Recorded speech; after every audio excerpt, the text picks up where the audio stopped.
Hi, last time we were together, we shared a principle from the Word of God and also a principle that we shared in this book, 6 Keys to Breakthrough in Healing, that we wrote a couple of years ago, and gave some principles for receiving breakthrough for your miracle. And the principle that I shared last time was really about the fact that people so often just accept the condition that they're in. And sometimes it's almost subconscious. They don't really realize that they've got into a place where, it happens and it may be a chronic condition and it's gone on, and they've just got to a place of complacency. And they think, well, God hasn't done it yet, so maybe this is just my lot in life. There's nothing in the Bible to support that kind of attitude. And I think that there are times when you and we need to really call ourselves up short and just say, hey, what does the Word say? And what does the Word say about that? Well, when Jesus healed the man at the pool of Bethesda, he was very direct. He said, do you want to be healed? And I think the inference was, or have you just accepted your lot in life?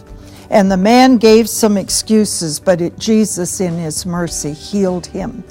And we can sort of look at that story and we can criticize the man for either his complacency or his lack of faith. But sometimes we're in that same spot too. We just get so used to living in a certain condition that we just kind of accept it as part of our lives. I remember one time when we were in a healing service and Bill had invited people to come forward for prayer. And I went over to minister to a lady that was in the line, and I asked her, what is it you're praying for?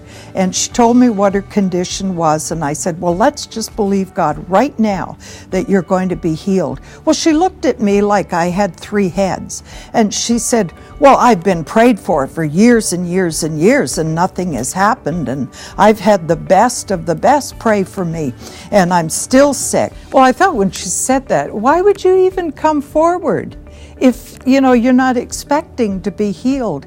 And we can be pretty critical sometimes of other people, but subconsciously some of us have done that kind of thing.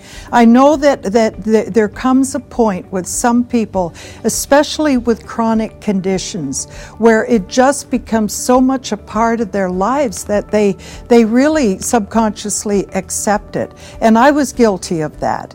Many years ago, back in the mid-1990s, I was suffering from terrible migraine headaches, and I had been prayed for. We declared my healing. We had just pressed in, but it didn't seem to be happening.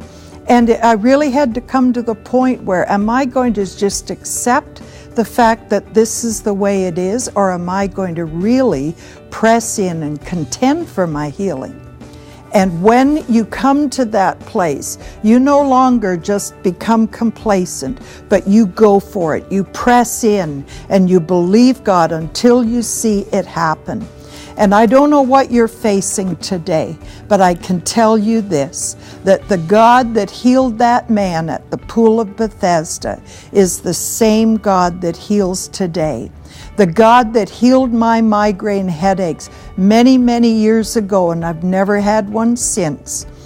That's the same God that can touch your life today. He can bring your loved ones back to Himself. He can look after the circumstances that seem so impossible, where you've looked everywhere else. Maybe you've looked to banks for your financial answer. Maybe you've looked to other people to come up with an answer for whatever you're facing.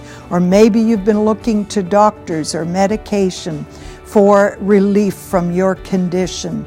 All of those things are just Band-Aids.